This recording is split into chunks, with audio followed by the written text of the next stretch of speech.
Okay, you are not training too easy. You're training too hard. And that is why you've been stuck at somewhere between 52 minutes and 46 minutes for 10 kilometers, and why breaking 45 minutes keeps not happening. Here is the test. When you finish your next interval session, ask yourself honestly, could I have done 2 more reps? If the answer is no, that session cost you more than it gave you. 2 more reps in the tank, that 8 out of 10, and it is the only number in this video that matters. Everything else is one ladder, 4 sessions, 9 kilometers of work on every rung, and you climb it over months without once making yourself run faster. 45 minutes for 10K is 4:30 per kilometer or 7:14 per mile. Write that down because everything from here is built around it. Right now, you could think that 45 minutes for 10K, whether you're at 46 minutes or whether you're at 52 minutes for 10K or higher, you might currently believe that 45 minutes is not even possible for you. If you learn this simple progression that I'm going to give you, you'll very quickly realize that 45 minutes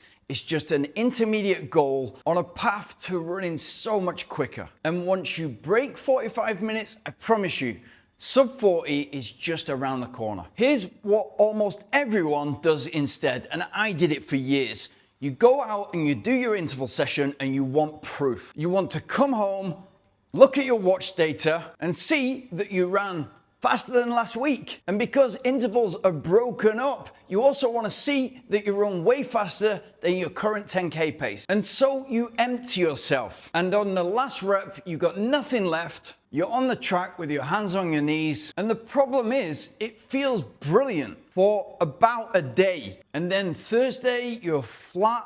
Friday's recovery run is compromised. You skip the easy run on Saturday because you want to be fresh enough to do the long run on Sunday. So 8 weeks of that, it is sometimes possible. There's a big injury risk. The risk reward doesn't make any sense at all. But when you compare it to the runner who finishes that session knowing, not just thinking, but knowing they could have done another 2 reps, he recovers in 48 hours, and he's good to go again for that next session that is also specific to his goal of running 10K as fast as he can. And so in 8 weeks, when you've gathered or pieced together by the skin of your teeth 8 sessions, he's done double, 16 sessions, and they're much higher quality. And this is what I love so much about running.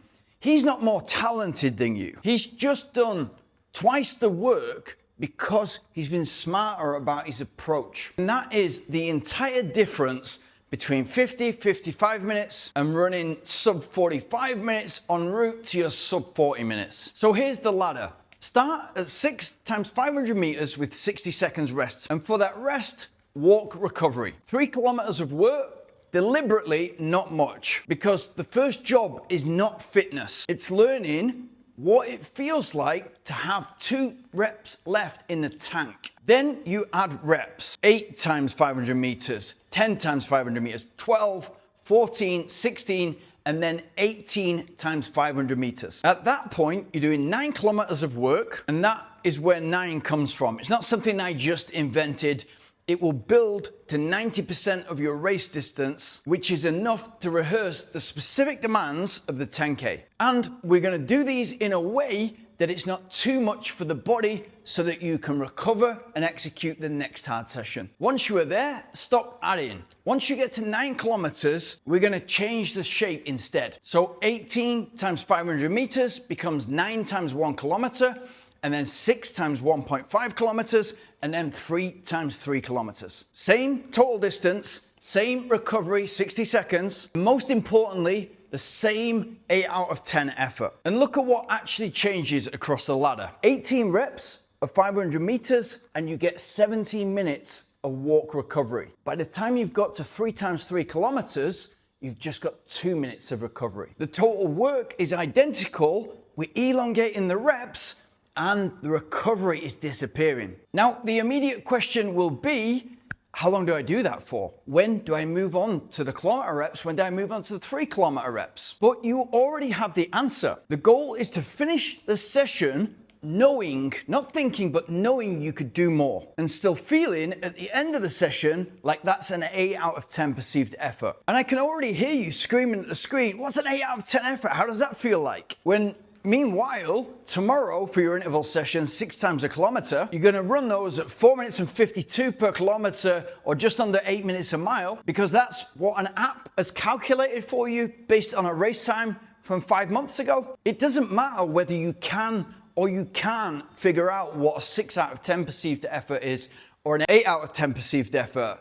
It's the most important thing you can do as a runner. Because tomorrow, when you do that interval session, are you factoring in that it's 100 degrees Fahrenheit and then comparing the outcome to the identical session that you did in January? The job of a distance runner is to become in tune with his body. The goal for me was always, can I run a marathon on the limit to my potential without a watch, without that real-time data that we've only had access to for the last 30 plus years. And the sooner that you do that, the better distance runner you're gonna become. Before we talk pacing, do these on the road. Do yourself a favor and do them on the road. Do them on the surface that you're gonna be racing on and not the track. There's nothing wrong with a track, but it's not doing you any favors when it comes to what you're training towards, which is a 10K road race. The bends are not going to help you, and you cannot help when you've got the distance there to push the pace. Go and find your space, your flat piece of tarmac that's ideally shaded now we're in the summer, and run out and back so that you're always running back to your drink and nutrition so you can stay hydrated and fueled throughout the session. The simple way to accelerate this progression, so to go from 6 times 500 meters all the way to 3 times 3 kilometers, is the biggest performance enhancement that I see not used or at best overlooked. You've got a pair of $300 shoes on your feet. You've been on the beetroot juice since somebody mentioned it in a podcast you once listened to. And later that day when you remember, you put the compression boots on that you've bought. You're not warming up. I see and hear this on a daily basis, and it really does blow my mind. Get good at warming up properly, especially when you go into a more intense session. For me, if I'm warming up for 18 times 500 meters at an 8 out of 10 effort, I'm gonna walk for 5 minutes, I'm gonna lightly jog. Just make sure that previous session has soaked in. And then as I'm freshening up, I'm loosening up, I'm gradually increasing the pace, and then I'm stopping, dynamically stretching, and then again, gradually increasing the pace, constantly checking on the body. How am I feeling? Are there any hot spots? Am I ready for this session today, or do I need to push it forward one day? And once I'm at the point that I feel ready, I'll do 2 times 50%, in this case, 2 times 50% of the rep. My goal for the warm-up is to prepare myself optimally to be able to execute those first reps so that they're not a shock to the system and I'm ready for them physically and physiologically. And then I'm consistent with that 60-second walk recovery. If you're used to a much longer recovery, that will be gone in a second. It will feel like it goes so fast. And then 2 or 3 interval sessions from now, you feel like you're getting into it and it feels like a long enough period to recover. And then for how fast you run these intervals, starting from the 6 times 500 meters, you run them at the 10K pace, or preferably the 10K effort that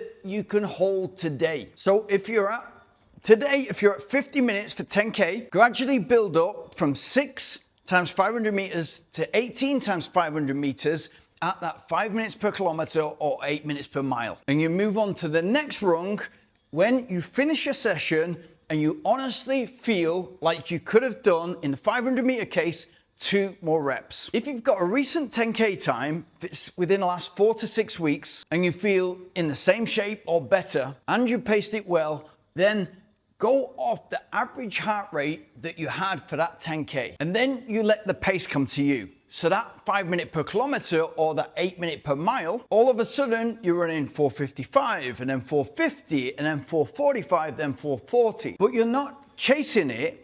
It's arriving, you're letting the pace come to you because you're recovering faster and you're stacking the sessions instead of wiping yourself out every week. And if you've always been working that way, wiping yourself out because it feels good, you'll be surprised at just how quickly that 4:40 or 7:30 per mile starts to feel comfortable, controlled, manageable. And then the goal for this section is 9 times 1 kilometer, 60-second rest in between, feeling like you could do one more, holding that 4:30 per kilometer pace. So why does this work so well? For a runner, running between 40 minutes and 55 minutes for 10K, your 10K pace sits almost exactly at your threshold. Now that is a word often misunderstood and overcomplicated, but if you think about it very simply as the fastest you can run in the conditions of that day before you start accumulating lactate at a rate you cannot clear. And the way that we measure this, and there are many different ways to measure it, that's about your 1 hour race pace. So if you're running 10K in 40 to 55 minutes, you'll be running at very close to that threshold pace. Always look at running like you're building efficiencies. Many things are becoming more efficient. Biomechanically, you're getting more efficient. Physiologically, you're getting more efficient. The lungs, the heart, the blood, all of it is becoming more efficient. So as I said to you before, if you look at your last 10K race, and it's a better judge if you paced it well, then the heart rate graph probably looks a little bit like this. So you're starting at a lower heart rate, you get into a level that feels sustainable, and then when you get to the closing stages, you know you're not far from the finish line, you're able to up the effort, empty the tank, and the heart rate goes up. But you'll see an average, and that average heart rate is not going to change much. Of course, it will change if you're running 60 minutes for 10K and you improve that to 35 minutes. If you're out there for nearly half the time, of course, you can put more effort in. It'll be a very noticeable difference. If you're going from 50 minutes for 10K, 45 minutes, your average heart rate will stay around about the same, give or take 1 or 2 beats. So if after checking that average heart rate for your recent 10K, you see that that average was 165 beats, then really what you're looking to do right now in the short, medium term is get as efficient as possible for that 165 beats. I'll give you one example. When this athlete came to me, her 5K personal best was 26 minutes. That's 5:12 per kilometer, absolutely flat out for 26 minutes. Her threshold pace is now 4 minutes and 41 seconds per kilometer. That's the pace she can hold for an hour. So the pace that she used to run 5K at, hands on knees, nothing left, she's now capable of running that speed for a half marathon. Bonus athlete, he came to me at 56 years of age, his 10K PB over 55 minutes, or so you can see side by side, 10.9 kilometers per hour. His threshold now sits at 14.5 kilometers an hour. The pace he used to race 10K at is now a long way below what he can hold for an hour today. He's in 42-minute 10K shape, and we're training for a sub 3:10 marathon, and I think that's conservative. So we're not training to learn to hold a higher heart rate. We're learning to run faster at the heart rate we already had. Or more accurately, we're learning to run as fast as we possibly can for the heart rate we can hold for time, for a set duration. Now, the question I always get is, at the end of a 10K, I'm at a 9 or 10 out of 10. Should I train there? And the answer to that is no, because the effort is not flat over the course of the race. If you judge it well, the effort and the heart rate will climb over the course of the race, right until the very end. If you run a 10K properly, then the first kilometers will feel almost too easy. Every instinct you have will be screaming that you're losing time. You're not, and you'll know you're not by kilometer 3. At that 3K mark or 2 miles, you've already climbed to a 7 out of 10. And from there to 8 kilometers or 5 miles, you're climbing to 9 out of 10. And then in the final 2 kilometers, you empty the tank in a controlled way, and that'll feel like a 9 or 10 out of 10. You also don't train at a 10 out of 10, or very, very rarely you train at a 10 out of 10, and for small, tiny amounts of volume, because it takes so much out of your body. It's not repeatable. And for most runners, between 40 and 60 minutes for 10K, it's going to cost you